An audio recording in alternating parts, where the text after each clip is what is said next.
Well, hello again. It's Jessica Stone from Green Appetite. Thanks for coming back for part 3 of my kitchen tour. And there are those watercolor bananas again. Hello, bananas. Alright, so in here we have the fridge doors, you remember. And we have some raspberry conserve, which as you can see I haven't really used much of because I've been trying to have my fruit whole and fresh, and this has been boiled within an inch of its life. So there you have that.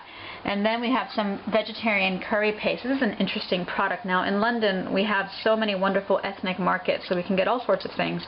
And this says 100% natural, which I guess you have to question. But it's made of red chili, lemongrass, galangal, kaffir peel, salt, garlic, onion, and spices. And I used to use this quite a bit in this dal that I make. So we'll have to find some interesting new uses for that. Oh, these are some figgy bites that I got from my friend Charlie, who has her own website called Charlie's Raw Treats. She was really sweet to give me these. They're all handmade and raw from simple ingredients, so I'm saving those for a snack attack, so thank you, Charlie. Some light raw tahini, which I use pretty much every day. It's wonderful mixed in with tamari, with those lightly steamed veggies that I have a recipe for called Better Than Stir Fry on the site. Some ginger that I pop into smoothies, so I usually keep a little piece up there.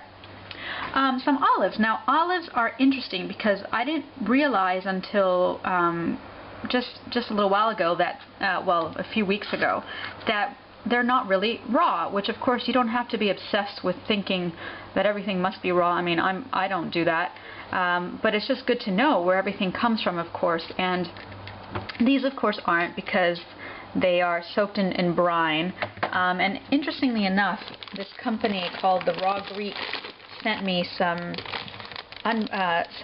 raw olives, and they're unsalted. Let me get in there for you. And I had never tried a raw olive, and it really is something different. If you can see that, it's like a little shriveled up prune, and I have to say that the taste was not exactly my cup of tea.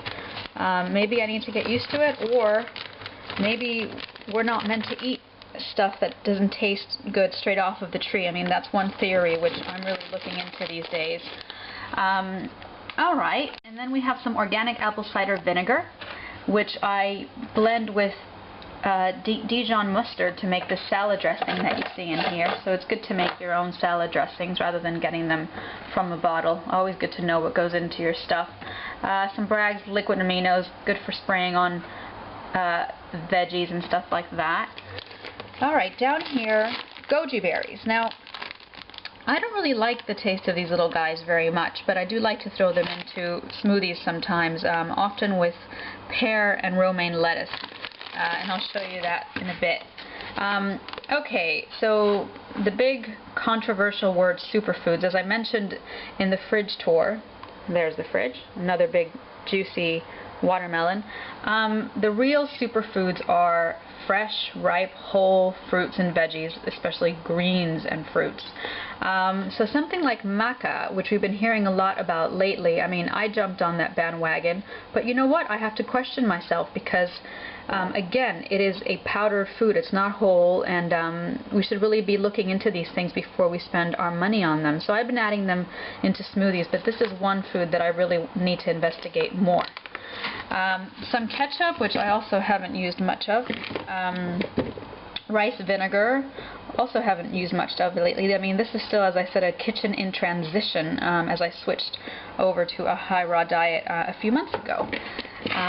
Some brown miso, and some raw almond milk that I made yesterday. So you see that, and I tend to blend that up with different things. Some flax oil, which is almost finished there. And again, the question is, you know, do we need to get our fats from fractured oils of this kind? Another area that still, I believe, needs further investigation. Some Japanese mirin, which is a sweet fermented rice wine. Again, use very small amounts of that. And oh dear, my weakness is maple syrup. It's just something that I've always loved, and I used to pour it like mad over pancakes, and now I really just have a teaspoon here and there on fruit and stuff. And you know, what's interesting is that the more you have your sugar. I mean, we have a sweet tooth because we're meant to thrive on fruit because we could pick it easily when we were, you know, first starting out and really didn't have much food to go on. So fruit was what was plentiful, and that's why we crave sweets. But now, you know, we have sweets in forms that aren't that great for us and don't come packaged with the fiber that it comes with when you look at all those nice ripe fresh fruit with their water content intact. So this is one thing that the more I have fresh ripe fruit and get my sweet fix from that, I want less of this, so it just works out beautifully. Okay, on to the freezer, which is, as I reminded you, at the bottom in England.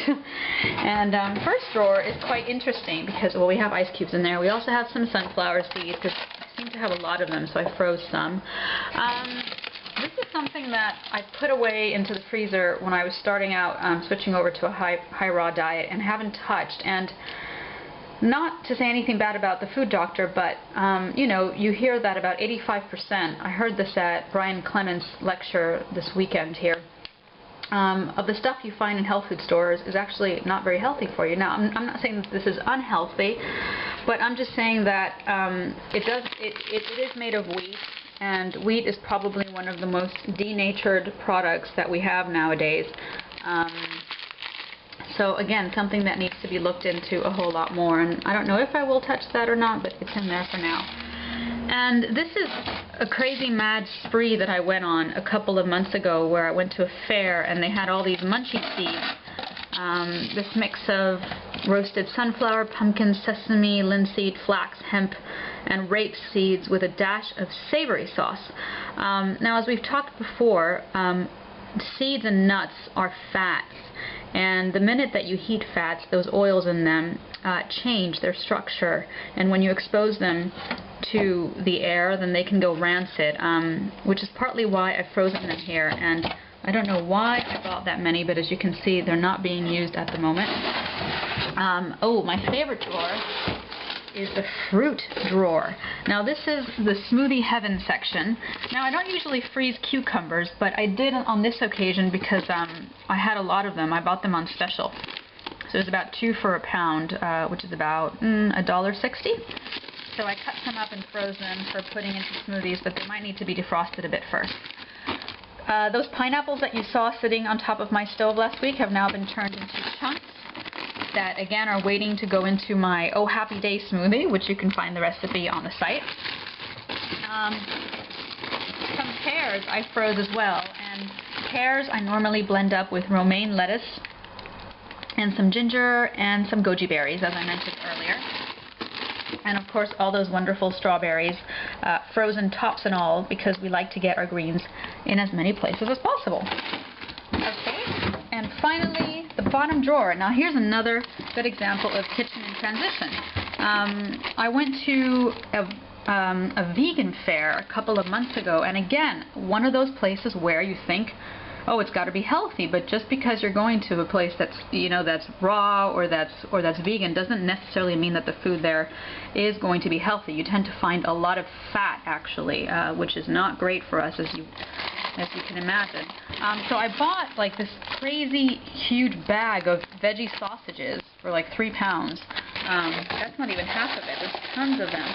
And I never used it. And again, this is one of those things that, you know, as human beings, we've been pulled so far away from our nature that we just don't even know what real food should be like. And, you know, of course, you wouldn't find veggie sausages growing out of the earth, and yet somehow, and just like we wouldn't find meat packaged in, you know, pretty plastic, but somehow we've become disconnected from that, and we think it's okay to eat it. And I just think it's time for us to really consider where our food comes from, and I think most of us are doing that. So I'm not quite sure what's going to happen to these veggie sausages, but I really haven't had the inclination to use them. Lastly, frozen corn. And again, many people don't know that you can eat corn raw, but absolutely, and I just toss these into salads, and I also blend them up into a corn chowder with celery. Very, very tasty. So that's it for now. I hope you've enjoyed looking into the ins and outs of my fridge, and talk to you very soon. Ciao!